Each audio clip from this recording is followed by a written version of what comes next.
बहुत ही ज्यादा अमाउंट में क्वेश्चन पूछा जाता है किसी भी कॉम्पिटिटिव एग्जाम में, चाहे आप आईआईटी का बात करें या फिर नीट का बात करें, तो उस टॉपिक से बहुत ही ज्यादा क्वेश्चन पूछा जाता है जो कि आसानी से समझा जा सकता है।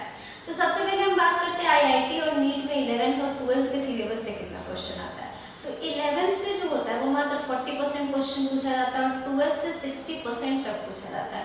तो बेसिकली हमारे लिए अच्छा ये हुआ कि कॉम्पिटिटिव एग्जाम वाले जितने भी हैं वो ज्यादातर 12th के सिलेबस पे फोकस करें इन कंपैरिजन टू 11th के। इक्वली दोनों इंपॉर्टेंट है, लेकिन at the point of view of competition ये चीज थोड़ा सा बदल जाता है। तो हम लोग क्या करेंगे, एक वीडियो में विस्तार से बात करेंगे इस बारे में कि 12th का कौन सा टॉपिक कहाँ से कितना इंपॉर्टेंट होता है, वो सारी बातें हम डिटेल्स में करेंगे। लेकिन फिलहाल अभी हम अपने टॉपिक पे चलते हैं जिसका नाम क्या है, कोऑर्डिनेशन कंपाउंड। तो कोऑर्डिनेशन कंपाउंड का दूसरा नाम कॉम्प्लेक्स कंपाउंड भी होता है। हम इसको मॉड्यूल्स में डिवाइड करके पढ़ेंगे। मॉड्यूल्स में डिवाइड करके इसीलिए पढ़ेंगे क्योंकि उसी चीज को टुकड़ों में बांट देने से हमारे लिए आसान हो जाएगा।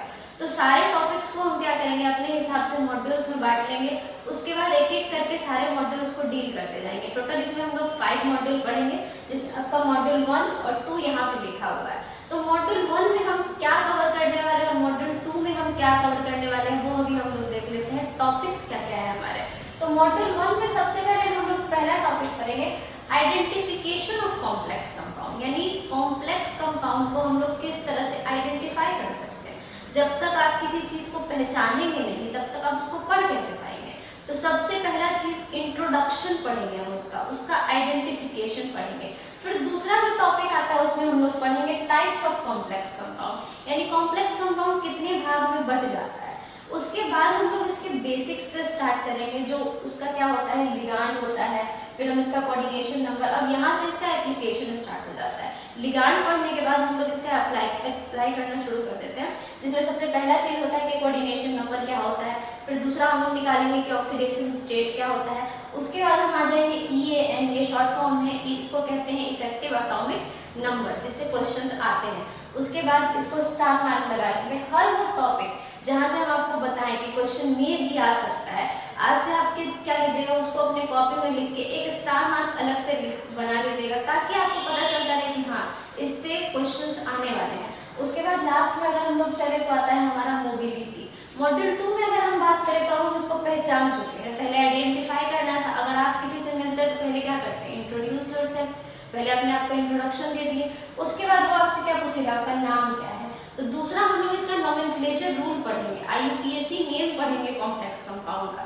उसके बाद IUPAC नेम भी बहुत तरह के कॉम्प्लेक्स के होते हैं, कैटाइनिक के होते हैं, एनाइनिक के होते हैं, न्यूट्रल के होते हैं और मिक्स के होते हैं। तो ये 4 तरह के जो भी कॉम्प्लेक्स के नाम है वो एक एक करके हम लोग देखेंगे। तो आप क्या करो, इस सारे टॉपिक्स का आप स्क्रीनशॉट लेके रख लो, ताकि बाद में जब जैसे जैसे टॉपिक खत्म होता जाए तो आप उसमें टिक लगाते जाना कि हाँ इतना टॉपिक मेरा खत्म हो गया। और जहां भी आपको लूप होल दिखता है, आपको कटिंग पॉइंट लगता है कि हाँ हमको इसी टॉपिक के इसी प्रॉब्लम में, तो आप वीडियो को पॉज करके आगे करके कैसे भी करके आप उसको क्या कीजिए, उसको दोबारा देखने का कोशिश कीजिए। और अगर आपको समझ में नहीं आता है, कहीं भी आपको ऑडियो में वीडियो में कोई भी प्रॉब्लम होता है, तो आप कमेंट सेक्शन में लिख सकते हैं कि हाँ हमको इस चीज में ये सारा प्रॉब्लम्स आ रहा है, तो आपके प्रॉब्लम को हम सॉल्व करने का कोशिश करेंगे। फिलहाल आप क्या कीजिए, इसका स्क्रीनशॉट ले लीजिए, फिर हम लोग आगे देखते हैं। अब हम देखते हैं इसका पहला टॉपिक है आइडेंटिफिकेशन ऑफ कॉम्प्लेक्स कंपाउंड, यानी किसी भी कॉम्प्लेक्स कंपाउंड को हम पहचानेंगे कैसे। जब भी आप किसी से मिलते हैं तो पहले आपका इंट्रोडक्शन होता है। तो आज आप मिल रहे हैं कोऑर्डिनेशन कंपाउंड से, तो उसका आपका इंट्रोडक्शन जरूरी है। पहले जब भी हम लोग किसी भी चैप्टर को, किसी भी टॉपिक को पढ़ना स्टार्ट करते हैं तो उसका नाम बहुत इंपॉर्टेंट होता है, क्योंकि नाम में, केमिस्ट्री का एक रूल है, केमिस्ट्री या फिर किसी भी सब्जेक्ट का नाम में सब कुछ छुपा होता है। तो यहाँ पे नाम क्या है हमारे चैप्टर का, कोऑर्डिनेशन कंपाउंड। अब यहाँ 2 वर्ड्स है, कोऑर्डिनेशन और कंपाउंड। तो हम देखेंगे कि कोऑर्डिनेशन वर्ड का मतलब क्या होता है और कंपाउंड वर्ड का मतलब क्या होता है। तो कोऑर्डिनेशन हम जानते हैं कि जितने भी ऐसे बॉन्ड बनाए जाते हैं जहाँ पे कि लोन पेयर को डोनेट कर दिया जाता है, उस बॉन्ड को हम लोग कोऑर्डिनेट बॉन्ड कहते हैं। और उसी से जो कॉम्प्लेक्स बना होता है उसको कोऑर्डिनेशन कंपाउंड कहते हैं, और कभी कभी कॉम्प्लेक्स कंपाउंड भी कहते हैं। तो कॉम्प्लेक्स कंपाउंड एक ऐसा चीज होता है जो पानी में जाने के बाद अपनी आइडेंटिटी को लूज नहीं करता है। अगर आप इसको पानी में डालेंगे तो ये अपने किसी भी चीज को चेंज नहीं करेगा, ये अपनी आइडेंटिटी को लूज नहीं करेगा। अब हम देखेंगे क्या आइडेंटिफिकेशन ऑफ कॉम्प्लेक्स कंपाउंड। आप पहचानेंगे कैसे कि यही कॉम्प्लेक्स कंपाउंड है। जैसे आयनिक कंपाउंड को पहचानने का एक तरीका होता है जिसके पास आयंस होते हैं, कोऑर्डिनेट को पहचानने का क्या तरीका है।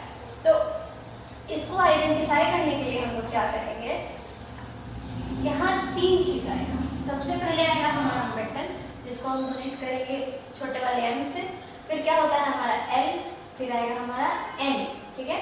तो यहाँ पे मेटल जो है वो है हमारा सेंट्रल मेटल, इसको कहते हैं हम लोग सेंट्रल मेटल। दूसरा जो आता है एल, एल फॉर होता है लिगांड, ठीक है। लिगांड जो होता है उस पर हमेशा लोन पेयर रहेगा, क्यों रहेगा, कैसे रहेगा वो बाद में देखेंगे। और लास्ट में जो ये एन है, ये है नंबर ऑफ लिगांड, यानी कितने नंबर ऑफ लिगांड क्या है उससे जुड़े हुए हैं। तो यहाँ पे जो एन है वो क्या है, नंबर ऑफ लिगांड है। तो 3 बेसिक यूनिट इसके होते हैं, एम, एल और एन।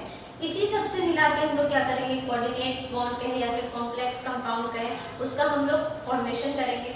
पहले देखते हैं, एक एग्जांपल से देख लेते हैं कि हाँ ये होता क्या है।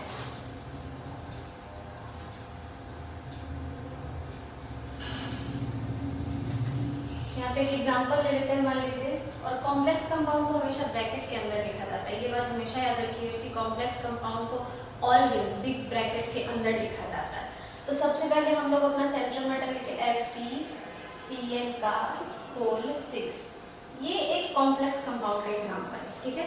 तो जैसे ही हम ब्रैकेट के अंदर घुसते हैं, यानी ब्रैकेट के अंदर जैसे ही हम लोग जाते हैं, तो जो सबसे पहला चीज जो हमको दिखता है वो होता है हमारा सेंट्रल मेटल, जिससे हम सबसे पहले इंट्रोड्यूस होंगे। क्योंकि यहाँ पे हम इंट्रोडक्शन पढ़ रहे हैं, तो इंट्रोड्यूस करने के लिए मान लीजिए आप किसी के घर के अंदर घुसे हैं, तो ये जो पहले दरवाजा के अंदर सबसे पहला चीज जो आपको दिखेगा वो होता है हमारा सेंट्रल मेटल, इसको कहते हैं हम लोग सेंट्रल मेटल। दूसरा आते हैं हम लोग CN पे। CN जो है यहाँ पे ये एज ए लिगांड बिहेव करेगा, क्योंकि लिगांड उस चीज को कहते हैं जिसके पास पेयर में इलेक्ट्रॉन को देने के लिए हो, और नाइट्रोजन के पास पेयर ऑफ इलेक्ट्रॉन होता है डोनेट करने के लिए। तो यहाँ नाइट्रोजन के पास क्या है, पेयर में इलेक्ट्रॉन है, जिसको वो पक्का है कि डोनेट करेगा, और डोनेट करेगा जब यहाँ देने वाला है तो बगल में कोई लेने वाला होना चाहिए। तो ये डोनर है, और इसके बगल में जो है वो क्या है, एक्सेप्टर है। तो डोनर ऑफ ये लोन पेयर को हम लोग कहते हैं लुईस बेस, और जो एक्सेप्टर ऑफ लोन पेयर होता है उसको हम लोग कहते हैं लुईस एसिड। तो इसी तरह से जितना भी लिगांड होता है उन सबको हम लोग लुईस बेस कह देते हैं, और जितने भी सेंट्रल एटम होते हैं उन सबको हम लोग क्या कह देते हैं, लुईस एसिड कह देते हैं। ध्यान रखिएगा, जो लोन पेयर देंगे लुईस बेस, जो ले लेंगे वो Lewis acid according to Lewis की, ठीक है। और यहाँ पे जो हमारा है ये 6 जो नंबर लिखा हुआ है ये नंबर ऑफ लिगांड है, यानी यहाँ बताया जा रहा है कि कितने CN जो है वो Fe से जुड़े हुए हैं। तो 6 CN जो है वो Fe से जुड़े हुए हैं। यहाँ पे लोन पेयर में ये इलेक्ट्रॉन देके इसके साथ एक बॉन्ड बना रहा है, जिस बॉन्ड को हम लोग कहते हैं कोऑर्डिनेट बॉन्ड। तो ये CN और Fe के बीच में जो बना हुआ बॉन्ड है इसको हम लोग कहेंगे कोऑर्डिनेट बॉन्ड, और यही रीजन है कि इस कॉम्प्लेक्स को कोऑर्डिनेशन कंपाउंड कहा जाता है, क्योंकि ये कॉम्प्लेक्स किस बॉन्ड से मिलकर बना हुआ है, कोऑर्डिनेट बॉन्ड से मिलकर बना हुआ है, ठीक है। तो यहाँ पे हमको पता चल गया कि इस कॉम्प्लेक्स को क्यों आखिर कोऑर्डिनेशन कंपाउंड कहते हैं, और इसमें क्या क्या एलिमेंट्स होते हैं, कौन कौन सा चीज जो होता है वो इम्पोर्टेंट होता है, इसमें कितना यूनिट होता है। यार जानने के बाद हम लोग देखेंगे कि CN जो आपस में बॉन्ड बनाया है वो कौन सा बॉन्ड है। जैसे ये आपस में तो किसी बॉन्ड से जुड़ा होगा ना, तो CN आपस में जो बॉन्ड बताता है वो होता है कोवेलेंट, लेकिन सेंट्रल मेटल के साथ जो बनाता है वो होता है कोऑर्डिनेट बॉन्ड। कॉम्प्लेक्स का आइडेंटिफिकेशन इतना ही होता है, इतना ही चीज देख के आप समझ सकते हैं कि ये कॉम्प्लेक्स कंपाउंड है। अब अगला हम लोग देखेंगे इसका टाइप्स, कितने टाइप्स के कॉम्प्लेक्स कंपाउंड होते हैं। तो बेसिकली 3 टाइप का कॉम्प्लेक्स कंपाउंड होता है जो कि हम लोग देखते आए हैं आज तक। सबसे पहला जो टाइप होता है वो होता है हमारा कैटायनिक कॉम्प्लेक्स। कैटायनिक कॉम्प्लेक्स क्या होता है वो देखते हैं। जैसे यहाँ पे देखिए, यहाँ पे हम एक कॉम्प्लेक्स लिख देते हैं FeCN का होल 4, ब्रैकेट को कर देते हैं क्लोज, यहाँ पे लिख देते हैं SO4 और ऊपर में दे देते हैं -2, क्योंकि हम जानते हैं SO4 पे -2 चार्ज होता है। तो यहाँ पे जो ये हमारा है, और ये बाहर वाले को हम लोग कहते हैं काउंटर आयन। जैसे दुकान के बाहर काउंटर होता है, वैसे ही कॉम्प्लेक्स के बाहर जो आयन होता है उसको हम लोग काउंटर आयन कहते हैं, और ये जो हमारा आयन है वो है काउंटर आयन। काउंटर आयन ही डिसाइडिंग फैक्टर होता है कि आपका कॉम्प्लेक्स कैसा होगा, कैटायनिक होगा, एनायनिक होगा, क्या होगा, वो सारा काउंटर आयन डिसाइड करता है। तो यहाँ पे हमारा तो जाहिर सी बात है जब इधर नेगेटिव है तो कॉम्प्लेक्स में हमारा क्या होगा, पॉजिटिव चार्ज होगा। SO4 में -2 चार्ज है, यहाँ पे क्या दे देंगे +2 चार्ज। हमको पता चल जाएगा कि वो ये जो कॉम्प्लेक्स है वो कैसा है, ये है हमारा एटाइनिक कॉम्प्लेक्स, क्योंकि पूरे के पूरे कॉम्प्लेक्स में +2 चार्ज आ रहा है। अब दूसरा हम लोग देखेंगे क्या, दूसरा है हमारा एग्जांपल एनाइनिक कॉम्प्लेक्स का। एनाइनिक कब होगा, जब कॉम्प्लेक्स पे नेगेटिव चार्ज आ जाएगा। यहाँ पे एक एग्जांपल क्या कर देते हैं, K4FeCN6 को ऐसे कॉम्प्लेक्स को छोड़ देते हैं, यहाँ पे हम आगे में एक मेटल लगा देते हैं, यहाँ मेटल लगा दिए, ठीक है।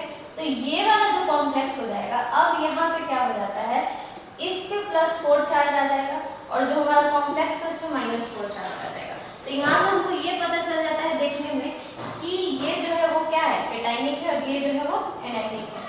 और अगर कोई भी चार्ज ना रहे, ना ही काउंटर आयन इधर रहे ना काउंटर आयन, अगर काउंटर आयन रहे ही नहीं तो उसको हम लोग न्यूट्रल कॉम्प्लेक्स कहते हैं, यानी कि चार्जलेस कॉम्प्लेक्स कहते हैं। अब आप क्या कीजिए, चैनल को सब्सक्राइब कर लीजिए ताकि आपको आगे की वीडियो का नोटिफिकेशन मिलता रहे। अगले वीडियो में हम लोग क्या करेंगे, पढ़ेंगे इसके आगे के जितने भी मॉड्यूल्स बच्चे हुए उसको धीरे धीरे करके हम लोग सॉल्व करेंगे। और अगर आपको कोई भी प्रॉब्लम होता है तो आप कमेंट सेक्शन में लिख सकते हैं। कोई भी दिक्कत इस तरह का आता है, ऑडियो वीडियो या फिर कोई भी प्रॉब्लम, तो आप कमेंट सेक्शन में हमको बता सकते हैं। Thank you.